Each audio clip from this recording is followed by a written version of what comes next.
이제 저는 한 가지 또 주장하고 싶은 게 우리가 이제 그 직접 민주주의나 기본소득 얘기하는 게 결국에는 이제 국민이 진정한 국가의 주인이 되고자 하는 그런 열망하고도 관련이 있다고 생각하거든요. 딱 그런 얘기로 지금 네. 우리가 지금 접근하고 예, 있는 예, 거죠. 예. 네. 그래서 저는 이제 기본소득을 이게 미국에서 이제 Universal Basic Income에서 UBI 이걸 이제 번역하다 보니까 기본소득이라고 했는데 저 같은 경우는 기본소득을 생존소득 혹은 존엄소득이라고 좀 이제 바꿔서 부르고 싶은 그런 생각이 있어요.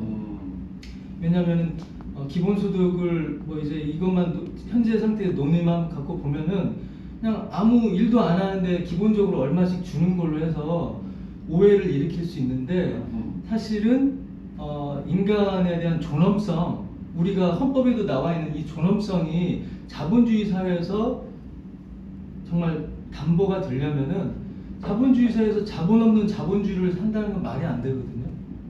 예. 자본주의 사회에서 인간에 대한 존엄성을 그럼 뭘로 보장해 줄 것인가? 그건 최소한의 자본이라고 보여져요. 예.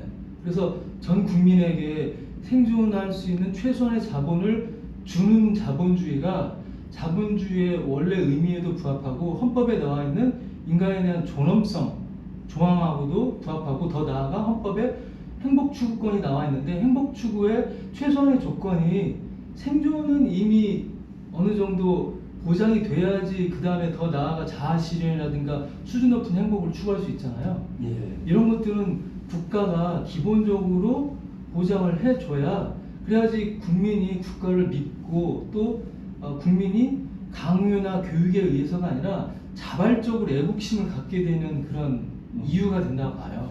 그럼 교수님, 그 현실적으로 우리나라가 경제적으로나 정치적으로나 이런 걸 수용할 수 있는 그런 상황이 좀 접근이 있습니까? 어떻습니까? 이제 그게 그 사회적- 중요한 말씀을 하실 것 같아요. 제가 네. 볼 때. 왜냐하면 이제 그럼 뭐 기본소득으로 우리가 접근해 가려면은 무슨 거기에 대한 뭐 재원이 있어야 되고 네. 시스템이 돼 있어야 되고. 네.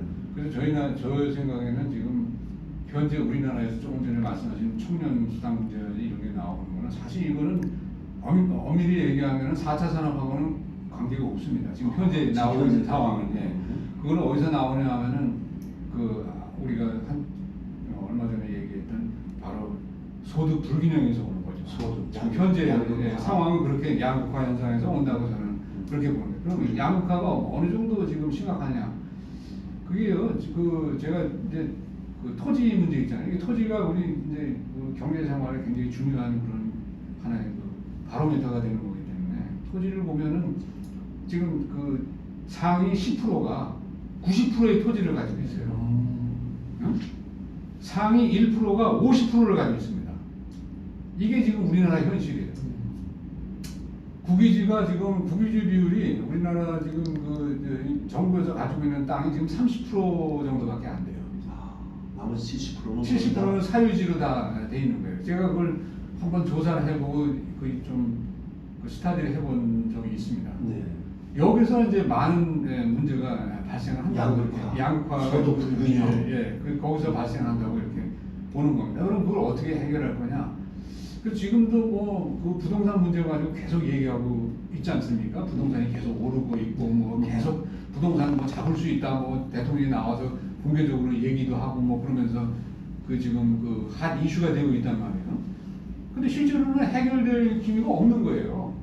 지금 현재 상태에서는. 그게 해결되지 않으면은 뭐 소득 불균형 같은 게 해결되지 그렇죠. 않고 기본소득제도 그것도 그렇죠. 사회가 위태위태 받아들이기 좀 어려운 위태위태해지는 네. 거고. 그래서 이제 그런 문제가 있기 때문에 저는 제가 늘 강력하게 주장하지만 빨리 토지 보유세라든지 보유세를 그 빨리 이걸 현실화해야 되는 거예요. 보유세를. 그런 보유세도 좀 이게 사실 네, 지난주에 말씀하신 네, 있는데 보유세를 그거를 이제 현실화시키고 네. 그리고 거기서 재원이 마련되잖아요. 네. 일종의 그 세금입니다. 보유세금이니까 세금. 그 세금도 여러 가지 종류가 있는데 제가 생각할 때는 이제 목적세. 요 어떤 세금은 꼭 여기에만 쓰도록 되어 있는 게 목적세입니다. 그래서 목적세화 해가지고 그 재원의 그 양을 보고 판단해가지고 일부는 이제 아까 얘기한 대로 청년 수당이라든지 이런 식으로 거기서 배당을 할 수 있는 그런 재원이 거기서 나올 수 있다고 저는 생각하는 거죠. 뭐 부연 설명드리자면 이제 제가 이제 몇몇 분들하고 오랫동안 연구하고 공부했던 게 이제 그 토지 정의, 랜드 저스티스에 관한 문제였거든요. 근데 이제 크게 그걸 이제 두 가지를 말씀드릴 수 있는데, 한마디로 토지가 언제부터 이렇게 배타적인 사적 소유가 가능하게 됐는가가 이제 중요 관건인데, 재밌는 거는 다 아시다시피 우리나라는 조선시대까지는 왕이 전 국토의 주인이었던 이른바 왕토주의 시대였어요. 네. 그러고 나서 이제 사적 소유가 본격적으로 시작된 게 이제 일제 침략기거든요. 일제 침략. 그러면 누구나 상식적으로 알 수 있어요. 일제 시대 때 토지를 불화받을 때, 자 1번 친일파와 그 하수인들이 불화를 받았을까요? 아니면 우리 같은 민초들이 불화를 받았을까요? 당연히 네, 그렇죠. 그래서 이제 지금 현재 대지주, 중소지주까지는 다 이제 친일파와 그 하수인들 세력인 거죠. 친일 그 기득권 세력인 거죠. 아직까지 우리가 이제 어떻게 역사적으로 하지 못하고 있는 그 세력들. 그리고 이제 그 세력들이 아시다시피 이제 개발 독재 시대를 거치면서 수많은 강남을 비롯한 수많은 땅들을 또 이제 불법적인 폭력적인 방법으로 취득을 했고, 그래서 이제 강남의 많은 땅 부자들은 또 이제 이 친일 세력과 또 이제 개발 독재 세력, 군부 세력하고 다 연관이 돼 있죠. 그렇기 때문에 우리가 토지세 너무나 당연한 건데 주장을 해도 이 기득권 카르텔은 꿈쩍도 안 하는 거죠. 그래서 이 그 땅은 독립운동가들은 만민의 토지 평등권을 주장했거든요. 김구 선생이나 뭐 안창호 선생 비롯해서. 근데 아쉽게도 이분들은 다 암살당하거나 숙청되거나 뭐 억사하시거나 돌아가셨어요. 그래서 우리나라 토지 정의에 대해서 그 누구도 주장할 수 없다가 약 한 20년 전부터 이제 토지 정의에 대해서 본격적으로 연구하는 그런 분들이 나오면서 토지 공개념도 도입이 되고, 이제 말씀하신 이제 국토 보유세, 토지세에 대한 것도 나오고 했는데, 이 토지는 사실은 모두가 알고 있잖아. 인간이 만든 게 아니라는 거. 그렇다면은 저는 이제 토지에 대해서는 인간은 사용권은 가질 수 있지만 소유권은 가져서는 안 된다고 생각해요.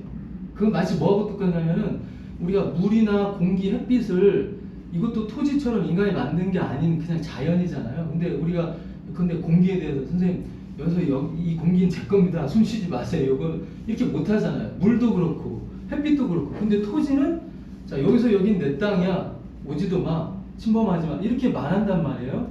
근데 이것은 물론 이제 인간이 프라이버시도 필요하고 자기 사는 공간도 필요하지만 적정한 수준과 방법에 의해서 땅에는 공공성이라는 게 존재하기 때문에 어떤 규제가 필요하다는 거죠. 그래서 그런 그 연구 끝에 나온 게 토지는 사용권은 가질 수 있지만 소유권은 가져서는 안 된다. 마치 물과 공기와 햇빛처럼.